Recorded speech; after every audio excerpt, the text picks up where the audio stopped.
आज तक रेडियो सुनता है सारा जहां।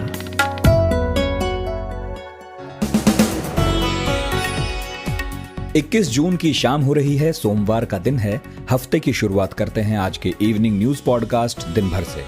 आज क्या क्या हुआ पूरे दिन तफसील से सुनेंगे, लेकिन बता दूं कि बात होगी किस पर। नई वैक्सीन पॉलिसी देश में लागू हो गई है आज से, और तीसरी लहर भी दस्तक दे रही है। तो जानेंगे कि किन प्रदेशों ने अब तक वैक्सीन देने के मामले में शानदार प्रदर्शन किया है।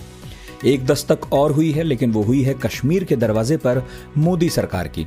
सरकार ने घाटी के 8 दलों के 14 नेताओं से कहा है कि 24 जून को आइए, बैठते हैं, बात करते हैं। तो अब क्या चल रहा है कश्मीर के सियासी हलकों में, ये जानेंगे। फिर महाराष्ट्र की बात होगी, जहां उद्धव ठाकरे जब से प्रधानमंत्री को मिलकर आए हैं तब से सुगबुगाहट थम नहीं रही। सवाल यह है कि क्या शिवसेना देर सवेर अपने पुराने सहयोगी के पास जाएगी, या फिर मामला हालिया सहयोगियों पर प्रेशर पॉलिटिक्स का है।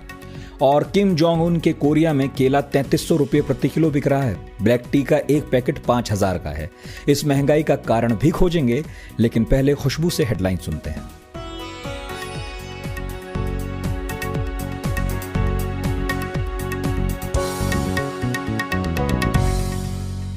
कोरोना वायरस के कारण जम्मू कश्मीर प्रशासन ने इस साल अमरनाथ यात्रा रद्द कर दिया है। इसका ऐलान उपराज्यपाल मनोज सिन्हा ने किया। उन्होंने कहा कि अमरनाथ करोड़ों श्रद्धालुओं की भावनाओं को समझता है, इसीलिए सुबह और शाम की आरती के लाइव दर्शन के इंतजाम किए जाएंगे। कांग्रेस की अंतरिम अध्यक्ष सोनिया गांधी ने 24 जून को ऑल इंडिया कांग्रेस कमेटी की बैठक बुलाई है। ये बैठक वीडियो कॉन्फ्रेंसिंग के जरिए होगी। कहा जा रहा है कि कांग्रेस अध्यक्ष इस बैठक में मौजूदा पॉलिटिकल हालात पर चर्चा करेंगे। ओडिशा के मुख्यमंत्री नवीन पटनायक ने आशीर्वाद योजना के तहत अनाथ बच्चों की मदद करने का ऐलान किया है। इस योजना के तहत अनाथ बच्चों को हर महीने 2500 रुपये की आर्थिक सहायता मिलेगी। पश्चिम बंगाल के मुख्यमंत्री ममता बनर्जी ने राज्य में शिक्षकों की भर्ती को लेकर बड़ी घोषणा की है। उन्होंने दावा किया है कि राज्य में आने वाले समय में कुल 32,000 टीचरों की भर्ती की जाएगी। असम में सरकारी योजनाओं का लाभ उठाने के लिए राज्य सरकार धीरे धीरे जनसंख्या नीति लागू करने वाली है। असम के मुख्यमंत्री हेमंत बिस्वा शर्मा ने इस मामले में कहा कि कर्ज माफी हो या कोई अन्य सरकारी स्कीम, धीरे धीरे इन योजनाओं के लिए जनसंख्या नीति लागू की जाएगी।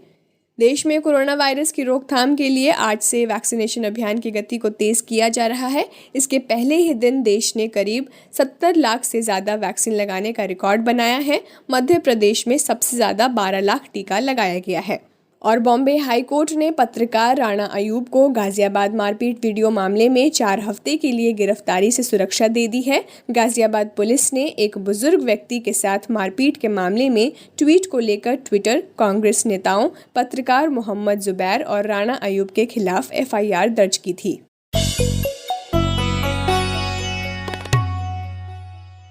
कोरोना वैक्सीन लगवाने के लिए सरकार को अपने नियमों में अब थोड़ा और बदलाव करना चाहिए। ये मांग कई राज्य सरकारें और एक्सपर्ट्स कर रहे थे, लेकिन बहुत परिवर्तन नहीं हुए।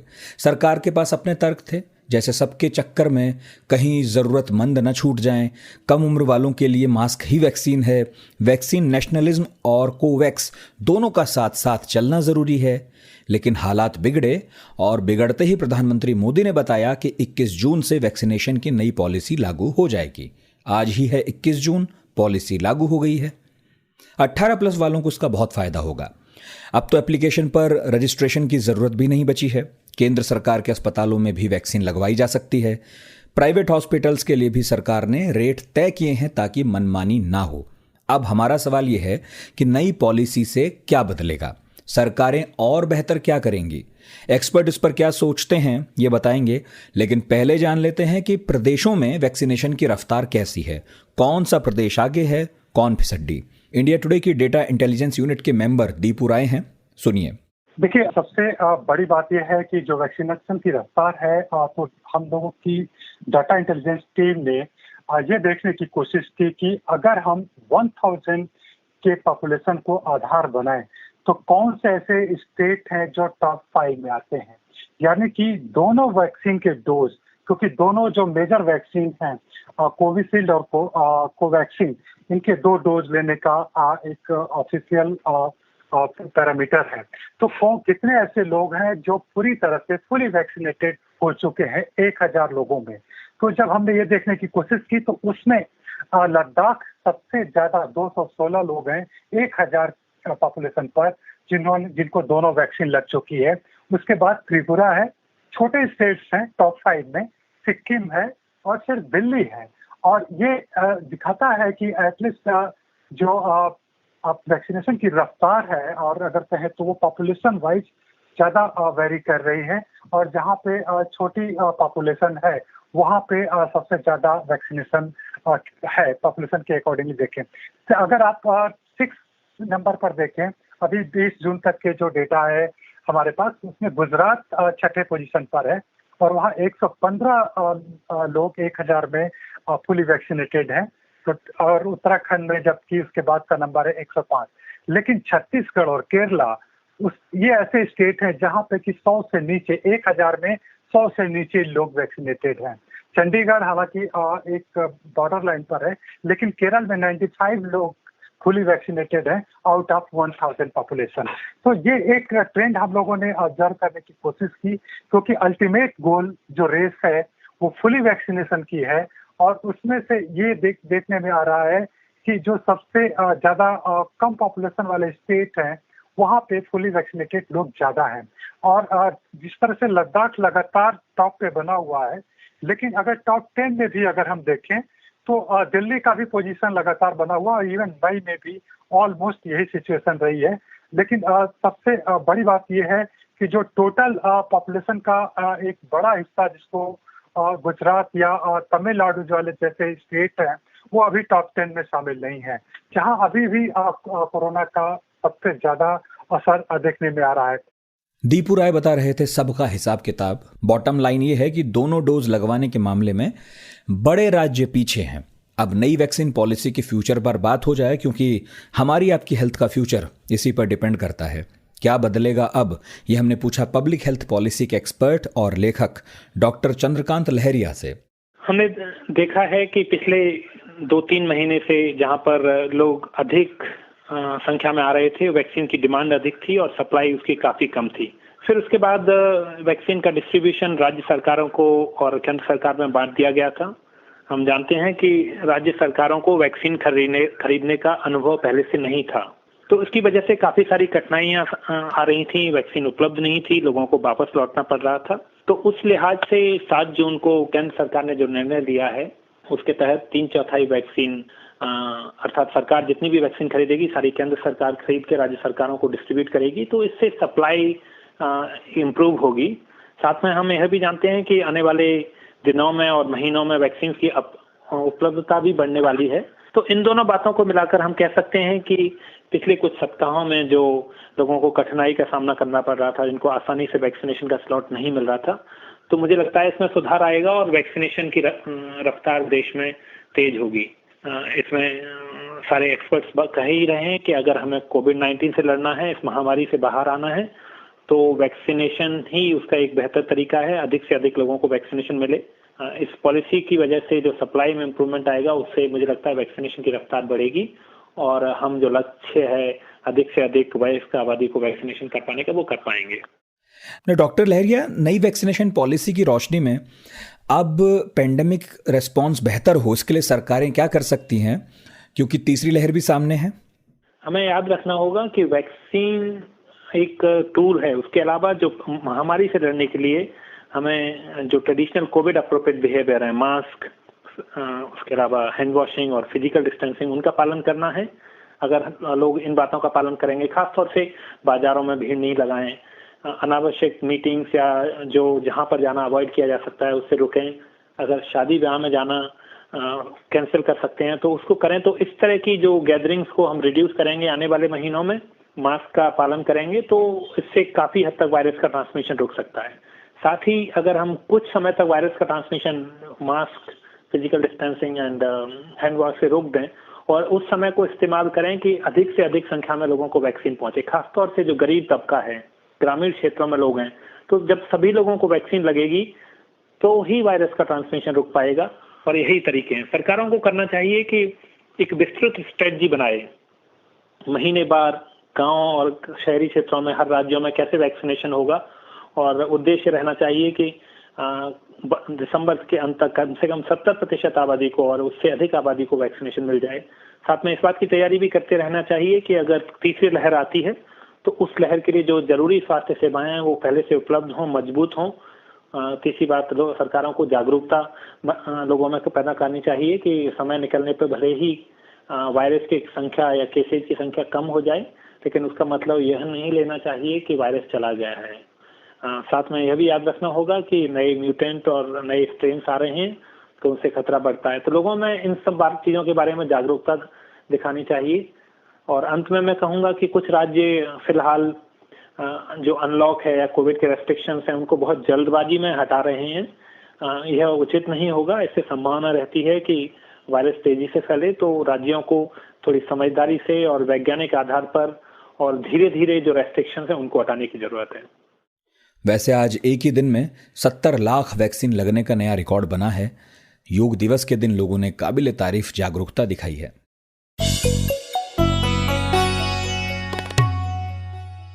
दिल्ली में आज गर्मी बहुत है, लेकिन कश्मीर में उतनी नहीं है। हल्के बादल रहे श्रीनगर में। यही हल्के बादल केंद्र की तरफ से मिले बातचीत के न्योते पर भी छाए रहे। जम्मू कश्मीर के 8 दलों के 14 नेताओं को प्रधानमंत्री ने मिलने की दावत दी है, लेकिन नेताओं में असमंजस सा दिखा, खासकर गुपकार अलायंस में। पहले खबर आ रही थी कि महबूबा मुफ्ती इस मीटिंग में नहीं जा रही हैं, लेकिन फिर खबर बदली। पता चला कि कल गुपकार अलायंस के सहयोगी बैठेंगे और उसमें तय होगा कि महबूबा बैठक में होंगी या नहीं। पीडीपी के प्रवक्ता सोहेल बुखारी ने क्या कहा, सुनिए। पीपल्स डेमोक्रेटिक पार्टी की सदर मोहतरमा महबूबा मुफ्ती साहिबा को फ़ोन के ज़रिए मुताला किया गया है ऐसी एक मीटिंग के बारे में, और इसी तनाजुर में पार्टी की जो पॉलिटिकल अफेयर्स कमेटी है, पीएसी है, उसका एक इजलास तलब किया गया है कल, जिसको महबूबा मुफ्ती साहिबा चेयर करेंगी, और इस सूरत हाल का जायज़ा लिया जाएगा और डिस्कशन होगा इसी हवाले से कि ये जो प्रपोज्ड मीटिंग दिल्ली में होने जा रही है। वैसे महबूबा जाएं या ना जाएं, लेकिन कयासबाजी तो बैठक के पहले भी होगी और बाद में भी। हमने जम्मू कश्मीर के सीनियर जर्नलिस्ट अल्ताफ हुसैन से बात की। उनसे पूछा कि क्या हालात बने होंगे कि सरकार ने अब घाटी के दलों से बात करना तय किया। कौन आए, मतलब किसको बुलाया जा रहा है, कौन जा रहा है मीटिंग, ये तो पहले कल, ये ट्यूसडे है ना, मंगलवार, ये गुपकार अलायंस की मीटिंग हो रही है, उसमें वो डिसाइड करेंगे क्या करना है क्या नहीं करना है, कौन जाएगा कौन नहीं जाएगा, अगर जाएगा तो वहाँ क्या कहेगा, ये तो कल पता चलेगा क्या डिसीजन लेते हैं, क्या निर्णय करते हैं। लेकिन इस वक्त महत्वपूर्ण बात ये है कि ये जो प्राइम मिनिस्टर, प्रधानमंत्री की ओर से जो इनिशिएटिव आया है, इसका क्या बैकग्राउंड है, क्यों आ रहा है, तो फिगर आउट करने की कोशिश हो रही है कि गवर्नमेंट ऑफ इंडिया या ruling party, government of India नहीं कहूँगा, बीजेपी जो सत्तारूढ़ पार्टी है, उनका मंशा क्या है, इसको देखना है हमें कि 2019 में उन्होंने 370 को हटाया और के जो रियासत थी, स्टेट था, उसको डिवाइड किया, यूनियन टेरिटरी, एक नहीं 2 यूनियन टेरिटरीज बना। तो उस समय एक कॉन्स्टिट्यूंसी थी पूरी इंडिया में, तो जो कश्मीर के बारे में इस प्रकार के जो भी कदम उठाए जाएंगे तो उनका स्वागत करते हैं। तो वो वही कॉन्स्टिट्यूंसी जिन्होंने नरेंद्र मोदी जी को प्रधानमंत्री बना दिया, तो वो सूट करता था बीजेपी को। तो लेकिन मतलब या हित में था या नहीं था वो अलग बात है, लेकिन बीजेपी को उससे काफी लाभ हुआ, उनकी कॉन्स्टिट्यूंसी में उसका स्वागत हुआ। तो अब ये अभी 2 साल भी नहीं हुए, 2 वर्ष भी नहीं हुए, तो अब ये इनिशिएटिव लिया जा रहा है। जो मेन स्ट्रीम लीडरशिप है जम्मू कश्मीर की या कश्मीर वैली विशेषकर, तो कल तक उनको जेल में डाला गया था, उनको गुपकार गैंग बताया गया था, अमित शाह ने उनको गुपकार गैंग कहा। तो आज उनको बातचीत के लिए आमंत्रित किया जा रहा है, तो क्या इसके पीछे क्या है कि मेरे ध्यान में आती है। तो यूपी में कुछ महीने बाद ही चुनाव होने जा रहे हैं, भारत सबसे बड़ा राज्य है, तो वहाँ के इलेक्शन बहुत ही महत्वपूर्ण है। तो जो भी कदम लेते हैं कोई भी गवर्नमेंट ऑफ इंडिया, चाहे कांग्रेस की सरकार हो या भाजपा की, कश्मीर में जो कुछ होता है लोग खुश हो या ना खुश हो उससे कोई फर्क नहीं पड़ता। लेकिन इसको जम्मू कश्मीर से बाहर लोगों को मतलब उसमें उसको सेल किया जाता है कि फिर उसका वो फायदा या नुकसान वहाँ होता है। ये उसी संदर्भ में यहाँ जो भी करना होता है वो। अब अगर यहाँ कोई ये जिसको मैं कहता हूँ पॉजिटिव कुछ होगा इनिशिएटिव, चलो यहाँ के लोगों को ये मतलब जैसे ये उनको भी कॉन्फिडेंस में लिया जाए जो भी आगे करना चाहती है गवर्नमेंट ऑफ इंडिया, तो ये उस प्रकार का कदम नहीं है जिस प्रकार जैसा कदम 2019 में उठाया गया था अगस्त में, जब 370 को खत्म किया। तो अब इसको क्या लाभ मिलेगा मोदी साहब को या बीजेपी को उत्तर प्रदेश में, क्योंकि कोई हार्ड लाइन स्टेप नहीं है अभी हमें पता नहीं है एजेंडा क्या है, क्या करने जा रहे हैं, लेकिन इनको जो में लिया जा रहा है, तो कल तक इनको साइडलाइन किया जा रहा था, आज इनको क्यों वापस लाया जा रहा है, इससे बातचीत क्यों हो रही है। तो on the face of it एक पॉजिटिव इनिशिएटिव है, तो उसका लाभ क्या मिलेगा इनको यूपी में। यहाँ बीजेपी की बहुत खराब हालत है कोरोना वायरस का डील करने में, तो उसके कारण तो, लेकिन अब ये है दूसरा इसका ये है कि क्या कहीं इसका कोई इंटरनेशनल पहलू तो नहीं है, क्या कोई इस गवर्नमेंट ऑफ इंडिया किसी इंटरनेशनल प्रेशर में है कि कश्मीर में कुछ डिफरेंट किया जाए, क्योंकि इसके कश्मीर अब ये देखिए ना 2019 में जो भी हो उसके बाद ही चीन और इंडिया के दरमियान लद्दाख में क्या कुछ हुआ वो आपको पता ही है, और उसमें कश्मीर को जोड़ा गया, चीन ने जोड़ा, सब ये तो मतलब इसको आइसोलेशन में नहीं देख सकते। तो ये है पूरी इंटरनेशनल कम्युनिटी में ये Kashmir recently UN general assembly का प्रेसिडेंट आया था पाकिस्तान, तो उन्होंने कश्मीर पे एक वक्तव्य दिया। तो क्या कोई इंटरनेशनल लेवल पे कोई प्रेशर है गवर्नमेंट ऑफ इंडिया पे जिसके कारण इस समय जबकि इलेक्शन होने जा रहे हैं यूपी में, तो मोदी साहब मजबूर हैं कि कश्मीर में कुछ किया जाए। भी मैं नहीं कह सकता, I am not privy to anything कि क्या करने जा रहे हैं, क्या इन जो ये गुप्ता लीडर्स या जम्मू कश्मीर के जो भी लीडर्स हैं उनको सच में कॉन्फिडेंस में लिया जा रहा है या ये खाली यूज किया जा रहा है।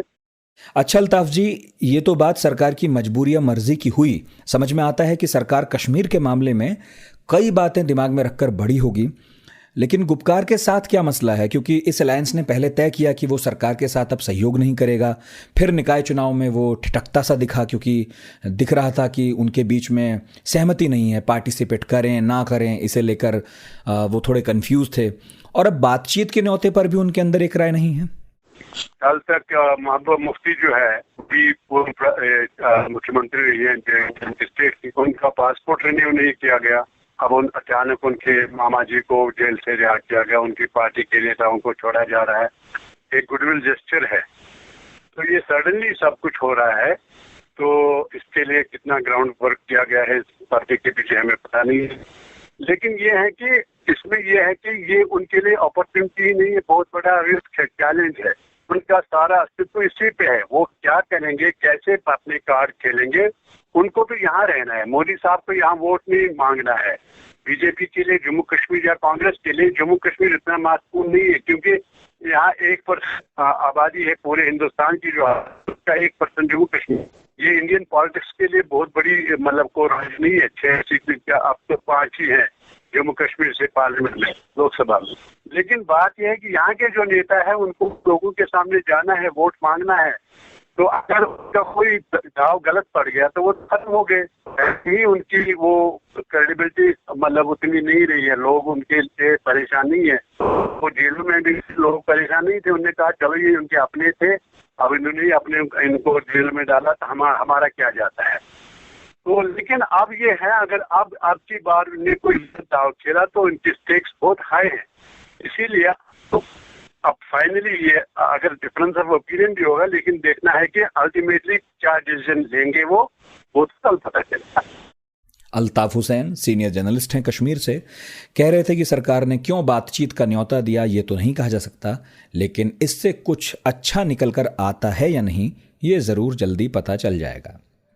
और अब महाराष्ट्र की बात, जहां शिवसेना के भीतर भी कंफ्यूजन सा दिख रहा है। सत्ता के लिए और बीजेपी को सबक सिखाने के लिए उद्धव ठाकरे ने कांग्रेस एनसीपी दोनों से हाथ मिलाए, लेकिन जब तब एक अजीब सा असमंजस तो दिखता रहा है। शिवसेना के एक विधायक हैं प्रताप सरनाइक, उन्होंने उद्धव ठाकरे को खत लिखा है, कहा है कि बीजेपी से दोबारा हाथ मिला लीजिए। उनका तर्क यह है कि आने वाले निगम चुनावों में कांग्रेस तो अकेले उतरेगी और एनसीपी शिवसेना के नेताओं को अपने पाले में ले जाने की कोशिश में जुटी है। ऐसे में बेहतर होगा कि बीजेपी से ही फिर हाथ मिला लिया जाए।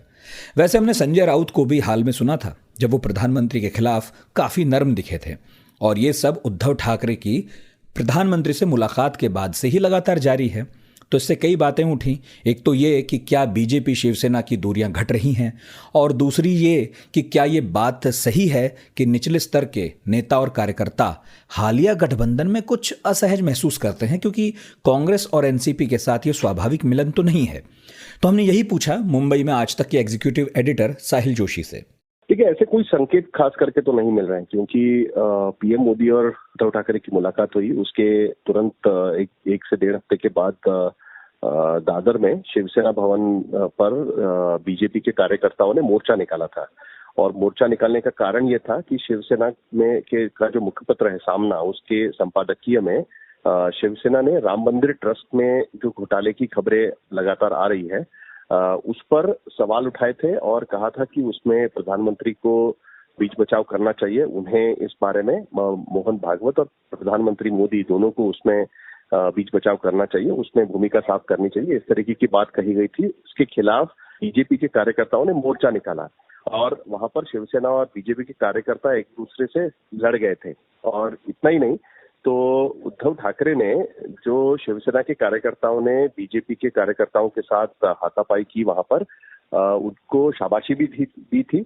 और उसके बाद जो शिवसेना के वर्धापन दिन पर उद्धव ठाकरे का भाषण था उसमें भी उन्होंने कहा था कि हम इस तरीके से लड़ सकते हैं। तो ऐसे कोई संकेत तो खास नहीं है, लेकिन इसके बारे में चर्चा इसलिए भी चल रही है क्योंकि शिवसेना के एक विधायक है प्रताप सरनाइक, जिनके खिलाफ ईडी के 2 मामले चल रहे हैं और उसमें से एक मामले में प्रताप सरनाइक ने उनको बेल मिल चुका है, यानी सुप्रीम कोर्ट से उनके गिरफ्तारी पर रोक लगी हुई है। दूसरे मामले में वो हाई कोर्ट में पहले से ही जा चुके हैं और वो कोशिश कर रहे हैं कि उन्हें वहां से भी सुरक्षा मिले। तो उन्होंने ये खत लिखा था और कहा था कि केंद्र और राज्य के झगड़े में प्रताप सरनाइक जो है वो केंद्रीय एजेंसियों के निशाने पर है और जिसके चलते उन्हें काफी तकलीफ हो रही है। ऐसे में बीजेपी के साथ रिश्ते सुधार लें शिवसेना, तो ईडी या बाकी केंद्रीय एजेंसियां उनके जैसे नेताओं को तकलीफ देना कम कर देगी। खत में उन्होंने ऐसा लिखा था कि शिवसेना के कुछ विधायक का ये मानना है कि उनकी सरकार में उनके ही काम नहीं हो रहे हैं, लेकिन कांग्रेस और एनसीपी के विधायकों के काम पुरजोर तरीके से होते हैं। ये जो खत है ये बहुत तौर पर इस तरीके से देखा जा रहा है कि प्रताप सरनाइक ये खुद इस बात से नाराज है कि पार्टी उनके साथ खड़ी नहीं है और इसके वजह से उन्होंने एक तरीके से शिकायत की है। एक सरकाज़म उसमें दिखता है कि अगर बीजेपी के साथ रिश्ते सुधारे तो केंद्रीय एजेंसियां उन्हें तकलीफ देना कम करेगी। लेकिन आज की स्थिति में शिवसेना और बीजेपी एक दूसरे के खिलाफ साफ तौर पर नजर आती है। मुंबई महानगर पालिका के चुनाव हो रहे हैं, बीजेपी का निशाना एनसीपी या कांग्रेस से भी ज्यादा शिवसेना पर रहा है और सबसे ज्यादा निशाना तो उद्धव ठाकरे रहे हैं। लेकिन राजनीति जरूर नजर आती है कि उद्धव ठाकरे एक तरफ ये इशारा देते रहते हैं कि जो प्रधानमंत्री के साथ मीटिंग हुई उससे एक संदेशा पहुंचाने की कोशिश कर रहे हैं कि अगर जरूरत पड़े तो हम बीजेपी के साथ वापस जा सकते हैं। लेकिन एक बात हमें याद रखनी पड़ेगी कि जिस तरीके से शिवसेना और बीजेपी में मुख्यमंत्री पद को लेकर उनका गठबंधन टूटा था, तो जब तक बीजेपी ये नहीं मानेगी कि शिवसेना का मुख्यमंत्री रहेगा या उद्धव ठाकरे ही मुख्यमंत्री बने रहेंगे, तब तक रिश्ते सुधारने की बात अधूरी है, ऐसे आज की स्थिति में लग रहा है। साहिल, ये भी बताइए कि जो कुछ चल रहा है, क्या वो शिवसेना की तरफ से कांग्रेस एनसीपी पर किसी तरह की प्रेशर पॉलिटिक्स का हिस्सा तो नहीं है, या ये जेन्युइन मतभेद हैं जो कभी ना कभी निकल कर आने ही थे? नहीं, प्रेशर पॉलिटिक्स का हिस्सा तो दिखता ही है, क्योंकि देखिए कांग्रेस जो है इस पूरे गठबंधन में जो सरकार में के जो अहमियत वाले जो पद है वो शिवसेना और एनसीपी के बीच बटे हुए हैं। ऐसे में कांग्रेस को बार बार अपनी अहमियत दिखाने की जरूरत पड़ती है और ऐसे में कांग्रेस बार बार ये कह रही है कि कितना भी हो हम अपने बलबूते पर चुनाव लड़ सकते हैं 2024 में। शरद पवार ने हालांकि ये बात कही थी कि 2024 में भी शिवसेना को साथ में लेकर चुनाव लड़ सकते हैं क्या, उसके बारे में हम सोच रहे हैं। उस तरीके से बात उन्होंने खुलकर अपने कार्यक्रम में कही थी। और दूसरी तरफ कांग्रेस बार बार अपने बलबूते पर चुनाव लड़ने की बात कर रही है। अब इसके पीछे की राजनीति हमें समझनी होगी कि अगले साल मुंबई महानगर पालिका के चुनाव होने हैं। मुंबई महानगर पालिका में शिवसेना और कांग्रेस एक दूसरे के खिलाफ है, शिवसेना और बीजेपी भी एक दूसरे के खिलाफ है। ऐसे में कांग्रेस शिवसेना के साथ जाकर चुनाव नहीं लड़ सकती और इसीलिए महानगर पालिका चुनाव के पहले इस तरीके की बयानबाजी, ये दोनों ही मतलब भले ही सरकार साथ में चला रहे हैं, और इसी तरीके की चीज शिवसेना बीजेपी में भी दिखाई दी थी। शिवसेना बीजेपी की सरकार थी, 2017 में दोनों पार्टियों ने एक दूसरे के खिलाफ चुनाव लड़ा था और एक दूसरे को जमकर उन्होंने तो लताड़ा था, लेकिन सरकार साथ में चलाते रहे। कुल मिलाकर उसी तरीके की चीज महानगर पालिका के चुनाव के पहले उसी तरीके की राजनीति फिलहाल दिखाई दे रही है, क्योंकि फरवरी 2022 में मुंबई महानगर पालिका और उसके साथ साथ महाराष्ट्र की 9 बड़े शहरों की महानगर पालिकाओं के चुनाव होने हैं। उसमें ये सारी पार्टियां कई जगह पर एक दूसरे के खिलाफ भी लड़ सकती हैं, और इसीलिए इस तरीके की राजनीति हमें दिखाई देगी। किम जोंग उन को कौन नहीं जानता, सब जानते हैं। नॉर्थ कोरिया के शासक हैं वो, उनका स्टाइल सबसे जुदा है और काम करने के तरीके रहस्यमयी हैं। लेकिन आजकल ये देश संकट में है। ये कयास तो हमेशा ही लगे हैं कि दुनिया के लिए दरवाजे बंद करके बैठा नॉर्थ कोरिया खाने पीने का संकट झेल रहा है, पर अब ये खुलकर दिखने लगा है। मार्केट में 1 किलो केले 3300 रुपये के बिक रहे हैं। डॉलर में $45 बैठेगा। आपकी आसानी के लिए रुपये में बता रहा हूँ। इसी तरह ब्लैक टी का एक पैकेट 5000 के करीब का है। कॉफ़ी भी 7400 रुपये से ज़्यादा पर बिक रही है। 1 किलो मक्के के आटे का दाम 2500 रुपये किलो है। सरकार ने हाल ही में एक अजीबोगरीब ऑर्डर भी जारी कर दिया है। किसानों को कथित तौर पर फर्टिलाइजर्स के प्रोडक्शन में मदद करने के लिए रोजाना 2 लीटर यूरिन डोनेट करने के लिए कहा गया है। लोकल मीडिया न्यूज एजेंसी की एक रिपोर्ट के मुताबिक खुद वहां के सर्वोच्च नेता किम जोंग उन ने भी मंजूर किया कि उत्तर कोरिया में खाद्य पदार्थों को लेकर हालात तनावपूर्ण हैं। तो लोग पूछ रहे हैं कि ये फूड क्राइसिस किस वजह से हुआ। हमने यही सवाल पूछा विदेशी मामलों के जानकार और दिल्ली ORF में पढ़ाने वाले प्रोफेसर हर्ष पंत से। उत्तर कोरिया में जो फूड क्राइसिस आ रहा है उसके कई कारण हैं। ये जो एक स्वाभाविक कारण है वो तो यही है कि एग्रीकल्चर की जो आउटपुट है वो कम हुई है और वो उतनी नहीं है जितनी उम्मीद की जा रही थी, या उम्मीद वहाँ के नेताओं को होगी, वहाँ के शासकों को होगी, कि खासकर किम जोंग उन को होगी कि वो जो ज़रूरतें हैं लोगों की वो पूरी हो पाएंगी। तो ये तो स्वाभाविक कारण है, लेकिन इसके जो और एक सतही तौर पर ये कारण किम जोंग उन ने भी दिया है, लेकिन इसके जो अंडरलाइंग रीजंस हैं वो काफ़ी सीरियस हैं, क्योंकि उसमें एक तरह से lack of governance, lack of an agriculture policy, कि वहाँ पर कोई कृषि नीति नहीं है। कृषि का उत्पादन जो है वो कम से कमतर होता जा रहा है और कोई प्रोडक्टिविटी वहाँ पर इन्हांसमेंट की कोई उस पर कोई काम नहीं हो रहा है, क्योंकि नॉर्थ कोरिया उत्तर कोरिया एक तरह से अपने आप को उसने सील कर रखा है कोविड-19 के लिए। तो वहाँ पर जो ट्रेड के लिए जो उसकी चीन से रिलायंस है वो भी ख़त्म हो गई है, और जो एक ओवरऑल गवर्नेंस मॉडल है उसका फेलियर हम फूड क्राइसिस में देख सकते हैं, जहाँ पर भी जो एडमिनिस्ट्रेटिव मॉडल फेल होता है वहाँ पर सबसे पहला इम्पैक्ट खासकर डेवलपिंग कंट्रीज़ में, गरीब देशों में वो एग्रीकल्चर पर पड़ता है। और वही देखने को हमको उत्तर कोरिया में मिल रहा है कि किस तरह से वहाँ के एग्रीकल्चर सेक्टर कोलैप्स की स्थिति में आ गया है, क्योंकि वहाँ पर ना तो पॉलिसीज़ हैं, ना प्रोसेसेस हैं, ना स्ट्रक्चर्स हैं, और ना ही प्रोडक्टिविटी इन्हांसमेंट की कोई तकनीक अवेलेबल है। तो अगर एक लेवल का एग्रीकल्चर आउटपुट मेंटेन करना है तो खासकर आजकल की सिचुएशन में जबकि बॉर्डर्स बंद हैं, सील्ड हैं, ये असंभव हो जाता है। उसी का एक नतीजा हमको देखने को मिल रहा है। अच्छा प्रोफेसर साहब, ये बताइए कि वहाँ की सरकार ने अब तक इससे निपटने के लिए अपने स्तर पर क्या प्रयास किए हैं और इससे डील करने के लिए उन्हें और कौन से तरीके अपनाने की ज़रूरत है? देखिए, किम जोंग उन के लिए ये सवाल ज़रूर इम्पोर्टेंट है, क्योंकि उन्होंने वो ये कहकर सत्ता में आए थे कि वो एक तरह से इकोनॉमिक प्रॉस्पेरिटी लाएंगे, लेकिन इकोनॉमिक प्रॉस्पेरिटी तो दूर की बात है, बेसिक फूड रिक्वायरमेंट ही अब मिलनी मुश्किल है। तो वहाँ पर जो भी अवेलेबल इन्फॉर्मेशन है उसके अनुसार वो ये कह रहे हैं कि जो पुराना एक बार क्राइसिस हुआ था सोवियत यूनियन के कोलैप्स के बाद, और उसको 8 मार्च कि उन्होंने एक एग्रीकल्चरल पॉलिसी बनाई थी कि डिफ़िकल्ट डिसीजंस लिए जाएं और एग्रीकल्चर प्रोडक्टिविटी को बढ़ाया जाए, उसी का एक और नमूना वो चाह रहे हैं कि फिर से हो, और एक कुछ टफ डिसीजंस लेकर एग्रीकल्चर प्रोडक्टिविटी, एग्रीकल्चर उत्पादन को बढ़ाया जा सके। लेकिन कृषि उत्पादन दिनों में नहीं इंक्रीज़ होता है, बढ़ता है।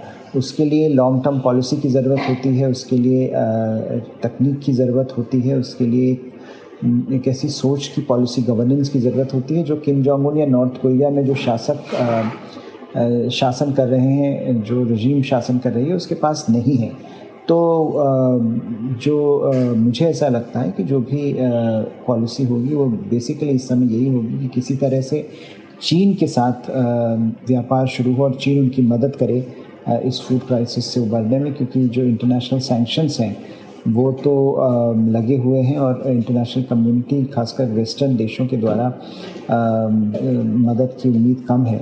तो इंटरनेशनल ऑर्गेनाइजेशंस, NGOs और चीन at the end of the day उनकी मदद के लिए आएंगे, ऐसी उम्मीद नॉर्थ कोरिया में हो रही होगी। अच्छा, इस तरह से किसी भी देश में भूखमरी जैसे हालात बनने या इकोनॉमिक डाउनफॉल की ओर जाने की क्या वजह हो सकती हैं, और इससे पहले किसी और देश में भी इसी तरह की स्थिति दिखी थी क्या? ये बहुत बड़ी बात होती है जब इस तरह की फूड क्राइसिस, मास हंगर और कि जहाँ तक संभावना जब किसी देश में बनती है तो उसका सबसे बड़ा जिम्मा वहाँ के शासकों को जाता है। और जहाँ पर भी इनकॉम्पिटेंट सरकारें होती हैं वहाँ पर ये देखने को मिलता है कि किस तरह से फूड क्राइसिस को लेकर इफ़ेक्टिव पॉलिसीज़ नहीं बनाने का नतीजा ये होता है कि लोग, जो ऑर्डिनरी लोग हैं, वो सफ़र करते हैं। नॉर्थ कोरिया न ऐसा पहला देश नहीं है जिसमें ये समस्या देखी जा रही है। हमने पहले भी ये देखा है किस तरह से काफ़ी ऐसे देश अफ्रीका में हुए थे जहाँ पर लैक ऑफ गवर्नेंस के कारण फूड क्राइसिस, इकोनॉमिक डाउनफॉल हुआ। हमने ये भी देखा कि किस तरह से पाकिस्तान जैसे देशों में समस्याएं आती रहती हैं और समस्याओं का समाधान नहीं हो पाता है और बार बार वो समस्याएं रिपीट होती हैं। सैकड़ों लोगों की मौतें होती हैं।